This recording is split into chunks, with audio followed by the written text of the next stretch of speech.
Dari kemarin tuh banyak yang minta suruh aku review makanan yang ratingnya rendah. Kalian tuh ada-ada aja ya. Dan ternyata cari makanan yang ratingnya rendah itu lebih susah daripada cari yang ratingnya bagus. Beneran. Ini aku lihatnya di ojol ya, rating di ojol. Orang Indo tuh baik-baik ya kalau kasih rating. Jadi ini dua makanan ini ratingnya 3,8, itu udah yang paling rendah ya. Ada sih satu tadi aku nemu 3,7 ratingnya, tapi yang review tuh kayak cuma 6 orang gitu. Hey, aku pesan ada dua, yang satu nih tahu gejrot, yang satu nasi goreng pakai bistik ayam. Pesan nasi bistik ayam, harganya tuh 38.000, sudah dapat kayak sausnya gitu nih.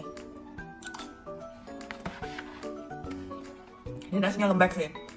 Untuk ukuran nasi goreng ini terlalu lembek. Kesukaannya oke. Tuh gejrot sama 3,8 ratingnya, 11.500.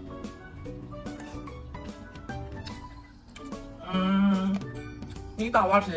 Kalian pernah punya pengalaman pesan makanan nggak sesuai ekspektasi, rasanya banyak pasti? Ya cerita.